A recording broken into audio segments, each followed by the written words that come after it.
guys and welcome back to my channel, and for today's video is itetest natin yung Covergirl na brands. Ito yung isa sa, hindi pa ako masyado nagtetest ng Covergirl sa ating channel. So ito yung Easy Breezy Brow Sculpt and Set. So pomade siya na eyebrow. Ang retail price niya is 600 pesos, although 599. Kaya ako bumili ng Covergirl kasi mahal talaga yung mga products ng Covergirl. Nag-ano sila, parang set na sale. So 3 product, around 799 yata yun. Tapos kapag 2 products, 699, ganun. So, marami akong binili actually. Pero iisa-isahin ko sila na i-test sa channel natin para makadami tayo ng video. At saka, hindi rin kasi basta-basta na parang mas okay kasi para sa akin na i-test isa-isa yung product na kasama yung ibang product na usual na ginagamit natin. Although yung ngayon, hindi naman siya yung usual na ginagamit ko kasi marami akong tinetest ngayon. 6 products yung tinetest natin ngayon. At least malalaman natin yung blend niya, yung blendability ng iba't ibang products sa kasama sa iba't ibang products din na brand. Yun, nag-gets siya naman ako. Yun lang naman, ang shade na kinuha ko is, anong shade to? Honey Brown. So, marami kasi actually shade para sa mga pomade na pang eyebrow. In fairness, marami silang shade. So, yung sinuggest sa akin ng sales lady, itong Honey Brown 715. Actually, bagay na bagay siya kasi may konting brown din naman yung color ng hair ko. Pero hindi to yung original na color ng hair ko. Ito yung mas brown yung color ng hair ko ngayon ko. I-compare ko sa natural hair color ko. Kasi nga, nagpakulay ako. Actually, nagkulay ako. Ako lang nagkulay sa sarili ko. May kamahalan siya, no guys. So, panoorin nyo na lang siguro yung pag-a-apply ko ng product na to. Siguro sinet ko rin siya. Kasama sa pag-set ng face ko is itong Australis na pressed powder. Yung Fresh and Flawless makeup. So, sinama ko siya sa pag-set kasama sa eyebrows. Kasi medyo oily din yung eyebrows ko. So, matatest natin kung matagal ba talaga yung kapit ng pomade ng Covergirl. Yan. Tapos, nag-spray din ako. Syempre, kasama yun sa masaset yung face ko. Kasama yung eyebrows doon. Sinet ko siya gamit itong Hello Skin Collagen. Yan lang, guys. So, balik na lang ako later. Pero panoorin nyo na lang siguro yung pinaka-video para malaman nyo kung maganda ba yung product ko.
Hi guys! So, time check muna tayo. It's already 1:22 na ng hating gabi. Kailangan ko na talagang matulog. Ayan guys, 1:22 na. So, gusto ko lang sabihin yung final thoughts ko para sa tinetest natin Covergirl.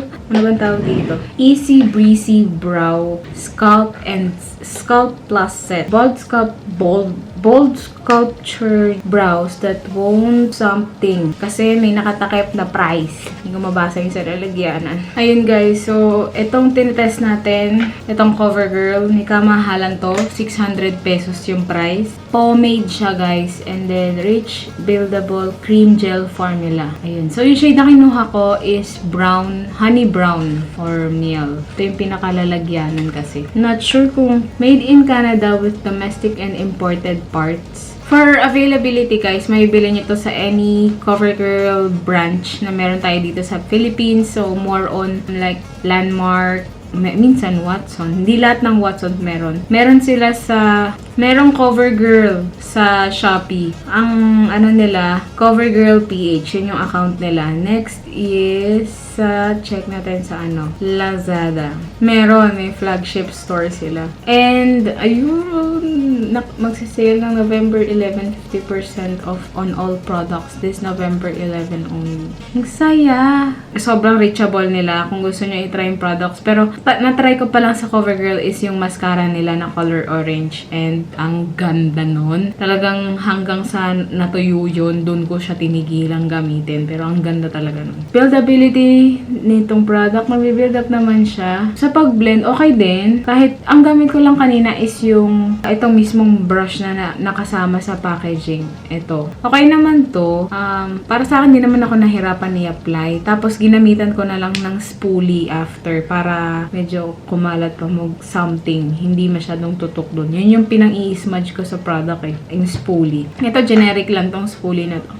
Pwede kayo makabili ng ganyan sa online or Landmark, ganyan. Yung finish niya, naubos siya. Hindi siya waterproof, smudge proof, oil proof, hindi. Medyo naubos yung kaliwang side kesa dito sa kanan. Pero mukha siyang natural. Hindi siya mukhang parang harsh tignan. Not unless kinapalan mo talaga. Pero okay sa akin yung itsura niya. Maganda naman. Yung longevity, medyo hindi nagtatagal ng kung ano yung unang lagay mo at yun pa rin yung itsura. Hindi. Nababawasan siya guys. Lalo na kung oily yung eyebrows mo, katulad ko. Tapos yung kapag nasasandal man, yung ganyan-ganyan, sandal-sandal sa kung saan man, magta-transfer siya girl. So, ingat-ingat lang. Or mas okay kung isiset mo siya. Walang oil control yung product. Sa packaging, okay naman ako. Ito yung isa sa mga usual na pang pomade na packaging. In fairness, at least meron siyang kasamang brush. Mas okay sana gawa ng paraan na merong maliit na spoolie man lang. Something. Price point, mahal siya. For, magkano to? Nabili ko kasi to ng may promo sila. So, naka-X mark yung tag price. Pero, ayan, makikita nyo dyan sa tag price is 599 pesos. Para sa, ilang grams lang to? Maliit lang to eh. Gumano pa ilang, lang to? 2.7 gram. Mahal siya para sa akin. Pero yung sabi nung sales lady doon, since nung na-release daw to sa kanila, yung sample nilang ganito, nagbukas sila doon, pero hanggang ngayon daw, ganun na ganun pa din yung yung consistency niya. Hindi kasi siya matigas, tapos sobrang creamy niya. At saka kaya siya mabilis i-apply and hindi ako nahirapan i-apply. Hindi ko lang sure kung cruelty-free sila. Kasi walang sinasabi sa mga packaging na cruelty-free sila. O malamang may paraben to. Kasi pampatagal yun eh.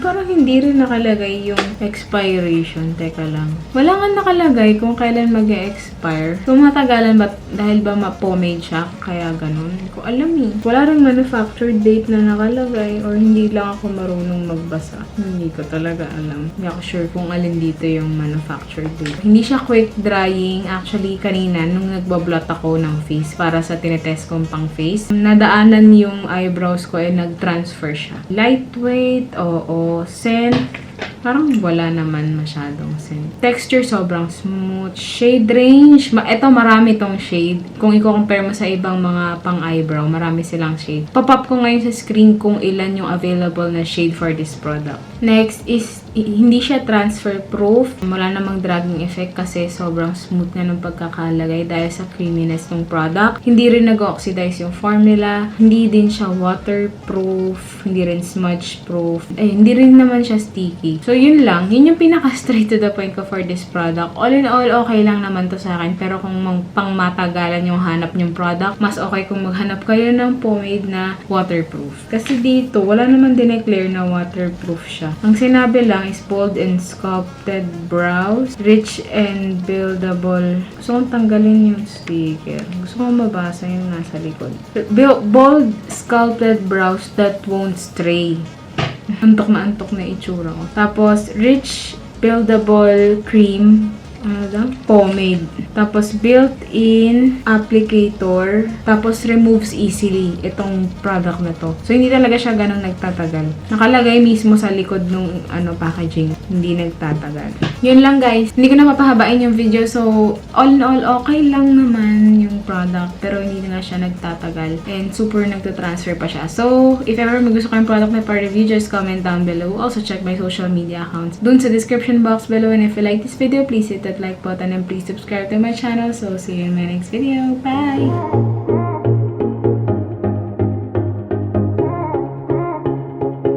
Yeah, yeah.